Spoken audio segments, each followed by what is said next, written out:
a gente puxar bem, eu não sei se você consegue, aí a palavra tá escrito T-Y-R-E, Tyre. Vem aqui para a parte da cor rosa choque. Opa, ele ampliou, ficou fácil aqui, ó. Consegue chegar o mapa um pouquinho para cá, mais para esquerda? Não. Ele não anda? Não anda, mano. Anda. Aqui, ó. Pronto. Não. Amplia. Amplia agora. Eu quero só a parte do Líbano, Beirute aí, olha. Aliás, você sabe que uma coisa curiosa, eu tô com trocadilho. Em Beirute não tem o sanduíche Beirute. Pô! E em Bauru, não tem o Bauru? Também. Tem o Bauru, já comi Bauru em Bauru. Em Bauru, exatamente. Mas em Beirute não tem nenhum sanduíche chamado Beirute. Pô, isso é criação de brasileiro, né? Tá. Mas aqui não consegue. Mas tudo bem, se ampliou aí, dá tanto pro pessoal ver em casa. Tá dando aí, o pessoal tá aparecendo? Ok, tá vendo Beirute escrito aí, ó? Beirute, Biblos com Y, que era o porto dos fenícios. E você tem embaixo a cidade de Sidom e Tiro. O pessoal tá vendo aí, ó, Baalbek, que só aparece Baalb, tá cortando aqui, pelo menos na minha visão aqui, não sei se o pessoal em casa tá aparecendo. A cidade de Tiro, na época de Salomão, era a principal cidade fenícia. Tá bom? Tanto é que Hiram era o rei de Tiro. E nessa época, os fenícios eram um grupo semi-independente.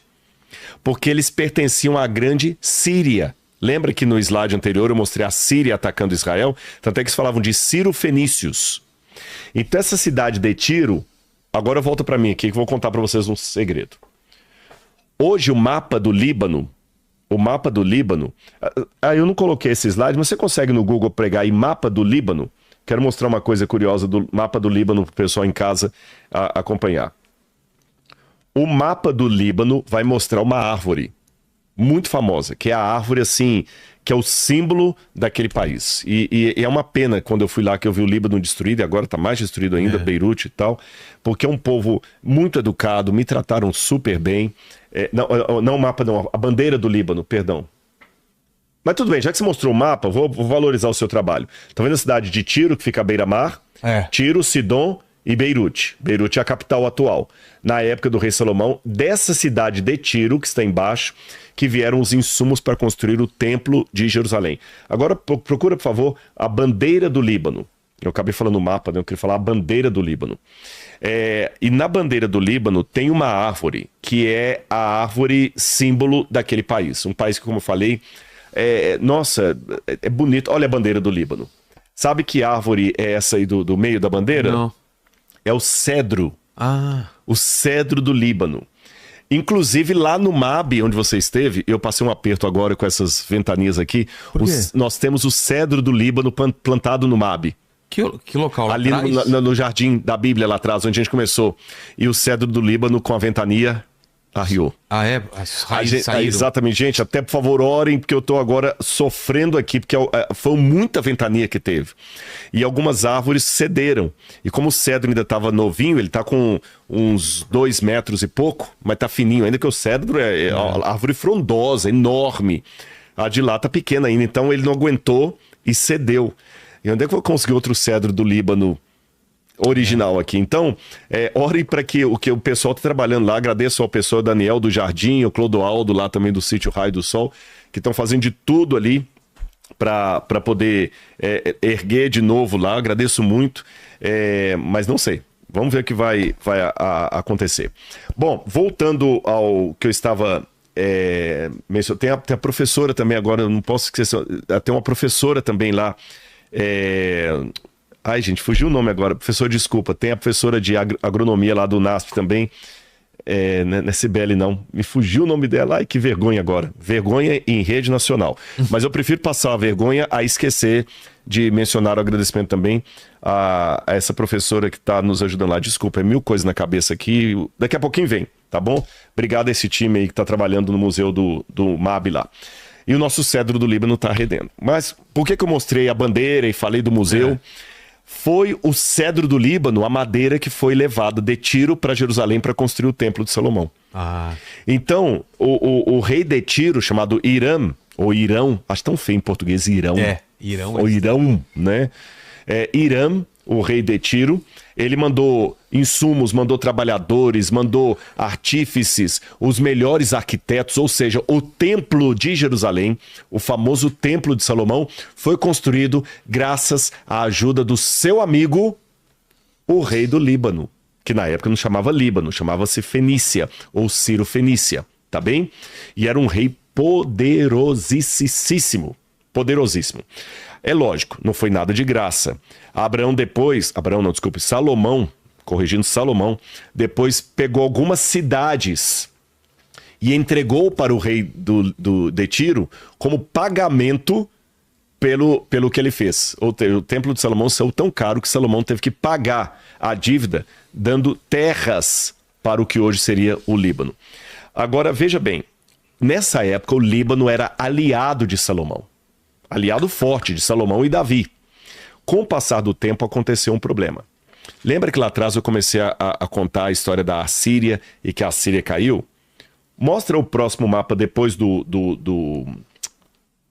depois desse aí, o próximo mapa. Olha o que aconteceu.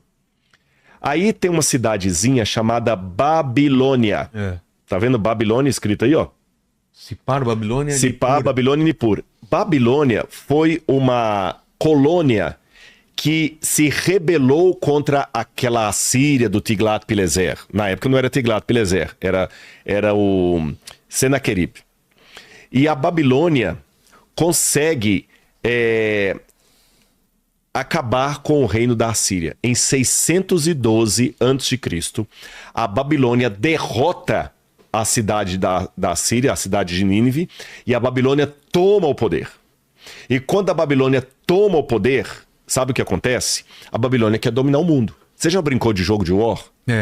Vai conquistando. Conquistar tantos territórios. E quando a Babilônia começou a querer conquistar territórios, sabe quem estava do lado de cá? O Egito.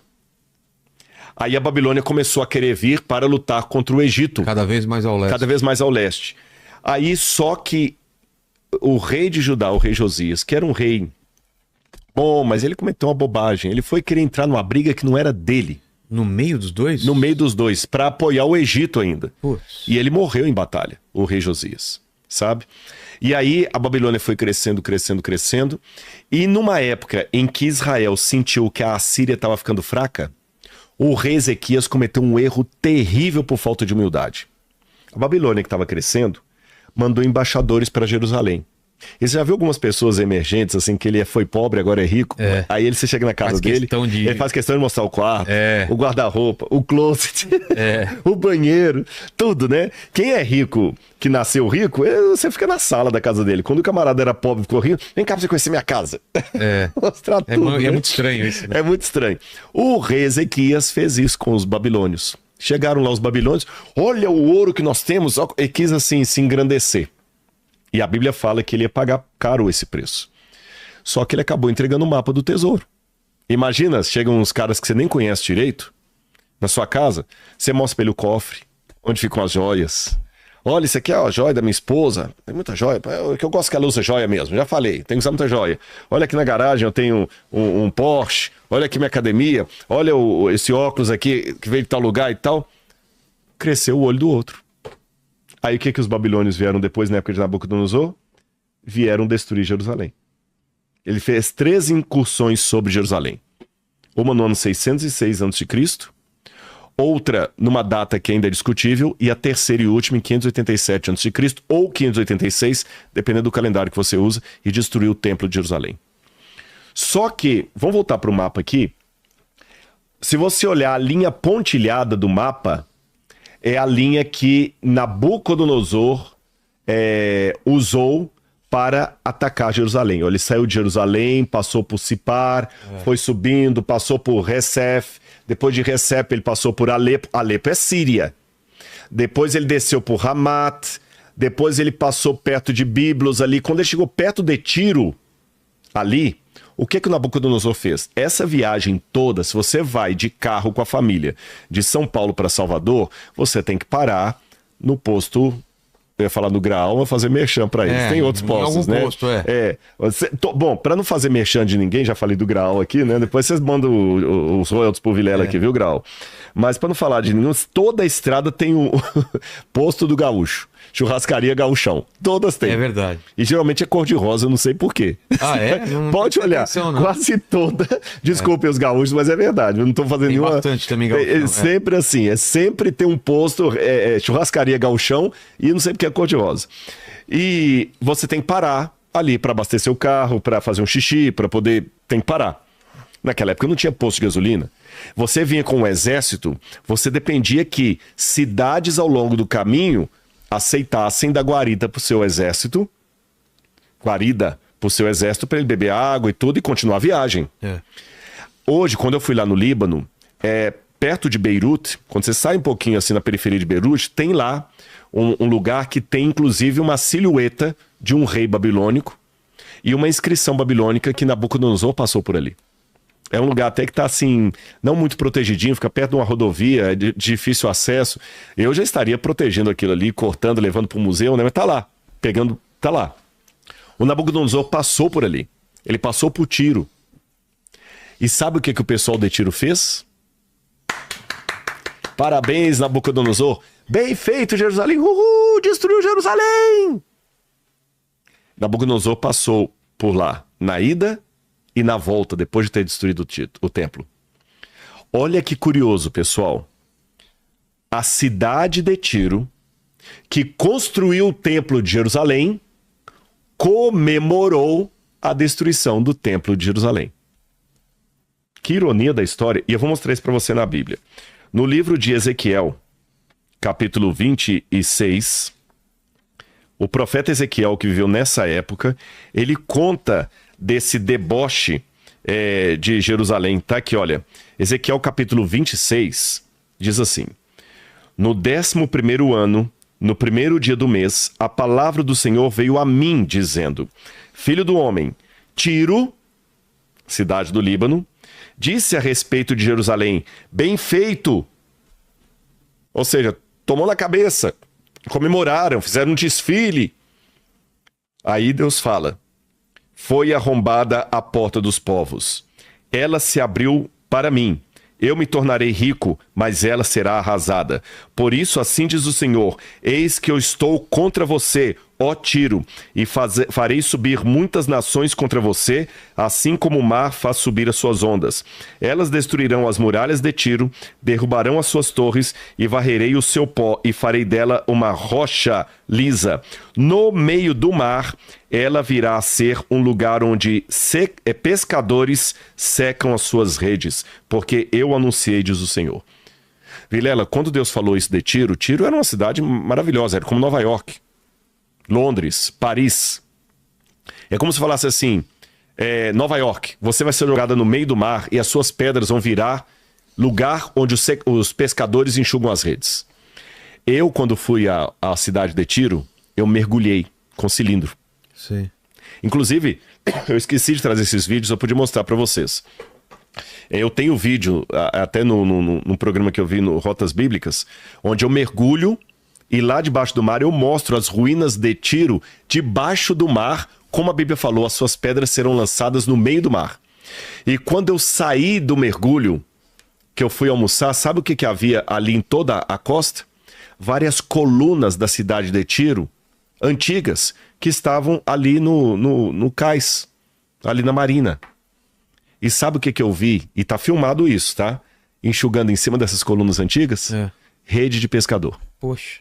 Exatamente como a Bíblia falou. Essa profecia aqui foi feita 586 anos antes de Cristo.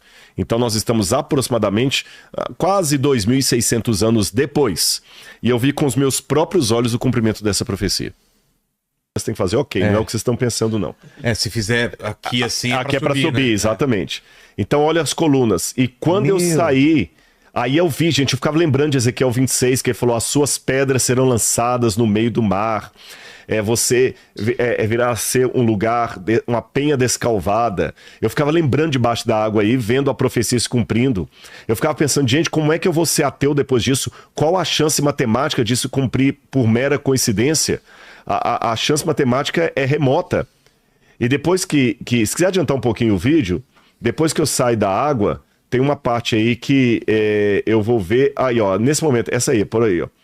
Eu tô vendo, eu tô atrás de mim, eu tô ainda molhado, ainda que sair da água. Olha lá as redes. Olha lá, estão vendo?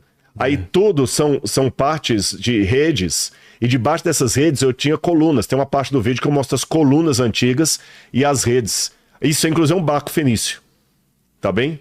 Bom, isso aí é um pedaço da cidade de Tiro moderna. Então eu vi cumprindo. A profecia, obrigado mesmo por você ter resgatado esse vídeo aí, viu?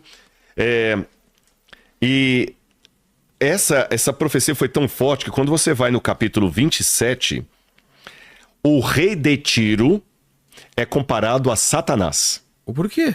Por quê? Na Bíblia, eles pegavam, às vezes, a pessoa e o espírito divino ou demoníaco que estava por detrás da pessoa. Por exemplo, quando Pedro falou com Jesus assim, tu és Cristo, o Filho do Deus vivo, Jesus virou para ele e falou assim, bem-aventurado és tu, Simão Bar-Jonas, porque não foi carne nem sangue que te revelou isso, mas o meu Pai que está no céu. Ou seja, o que você falou pelo Espírito de Deus. O Espírito de Deus falou através de você. O profeta, muitas vezes, quando abria a boca, ele falava, o Espírito de Deus falou através de mim. Davi fala assim. De igual modo, no momento em que Pedro ficou fraquejando, ele falou, Jesus, tenha dó de ti que tal coisa não aconteça. Jesus falou com ele, para trás de ti, Satanás. Não tenho parte com você. Satanás, mas foi Pedro que falou. Quando fala para trás de ti, Satanás, é porque dessa vez, Pedro, quem falou foi o diabo através de você. Então houve um momento em que Pedro foi usado pelo Espírito Santo de Deus, houve um momento em que o Pedro foi usado pelo Satanás. Então, é como se o historiador falasse assim, Hitler matou 6 milhões de pessoas, mas o teólogo ou o profeta fala, o diabo através de Hitler matou 6 mil pessoas. Então, uma maneira didática que o profeta tinha de contar isso é misturando a história do rei terrestre com a história de Satanás. Se você olhar Ezequiel capítulo 27, ele fala, a palavra de Deus veio a mim dizendo, filho do homem, faça uma lamentação contra Tiro. Diga a Tiro que habita nas entradas do mar, porque na época Tiro era um porto muito, muito poderoso. Aí vai falar das coisas de Tiro, e tem determinado momento da profecia, que ele vai continuando aqui no capítulo 28, não para não. A profecia contra o rei de Tiro, e fala assim, você habitava, aqui, Ezequiel capítulo 28, versículo 14, você era um querubim da guarda e foi ungido, eu o estabeleci, você permanecia no santo monte de Deus, e no meio das pedras você andava. Ora, Tiro não era o querubim era o Satanás, era o que os cristãos chamaram depois de Lúcifer, que na verdade é uma corruptela do latim. Então você vê que ele foi comparado ao próprio diabo. Então um rei de Tiro ajudou a construir o templo de Jerusalém. Outro rei de Tiro comemorou a destruição de Jerusalém. Agora olha outra ironia da história. Na época de Jesus, havia um outro templo construído em Jerusalém. Depois que os babilônios destruíram aquele, os judeus acabaram construindo um outro. E quando você visitava o templo, nós estivemos lá em Jerusalém, nas ruínas do templo, só tinha uma moeda que seria aceita no templo. Moeda de prata. Porque Moisés falou que a oferta do santuário era meio ciclo, ou meio shekel, tá certo? Meio ciclo de prata. Na época do Novo Testamento, quando haviam as moedas, a moeda de prata usada no templo só podia ser... Essa aqui é uma réplica. Nós temos o original lá no museu do NASP. Por isso, pessoal, tô fazendo propaganda. Vão visitar o MAB, tá bom? Vão lá no MAB, tá bom? Vão lá no MAB. Tem um vídeo que a gente foi lá na inauguração. Exatamente. Assiste aí no Inteligência Limitada. Visitei o vídeo do Rodrigo Silva, tá aí, tá bom? Depois vocês vão lá. O Vilela teve lá. Mas como eu não ia trazer uma original aqui pro programa, eu trouxe uma réplica. Tá. Mostra aí, Vilela, na câmera que você mostra maior. Então explica essa. Estão vendo? Vou explicar. Consegue dar um zoom aí, ó? Aí na frente, não, a outra parte mesmo. Na frente você tem o rei Melkart, tá bom? Que era o rei de Tiro, tá bom? Melkart também é um codinome para uma divindade lá, mas também está como o rei de Tiro. E do outro lado você tem a águia, que inclusive no tempo romano era um símbolo de Roma, tá bem? Essa era a única moeda que podia ser aceita no templo em Jerusalém. Então quando você vinha de outro lugar, você trazia suas moedas E quando você ia chegar no templo, você ia no cambista. Ah, e trocava. E trocava. Dependendo da cotação. Da cotação. E tinha muita roubalheira. Ah, sim. Você lembra de algum episódio do Novo Testamento que Jesus ficou furioso com isso? Sim. Qual episódio? Ah, quando ele vai e quebra tudo lá, né? E pega um chicote e derruba as mesas Qual que é o contexto daquilo lá? O contexto... Ele tava indo lá fazer o quê? Jesus foi adorar no templo e ele percebeu uma coisa que se fosse hoje, Jesus talvez desceria o chicote em muito religioso. Alguém me perguntou aí, não lembro mais do pessoal que estava com a gente, né? Se a idolatria era só uma coisa do passado. Eu falei, não, ela só muda a roupagem, mas continua hoje a mesma coisa. A corrupção religiosa que havia no passado também há hoje. Quando a pessoa mercantiliza a fé. Você entendeu? Começa a vender milagre, vender cura. Isso lá. Exatamente. Jesus hoje também desceria o chicote em muita igreja por aí. Então ele desceu o chicote por causa daquilo. Agora olha que interessante, porque a pessoa chegava com a moeda dele e o pessoal roubava ali no câmbio. E era essa moeda que a pessoa pegava, trocava e entregava de oferta no templo em Jerusalém, ou comprava o cordeirinho sem mácula também para oferecer no templo.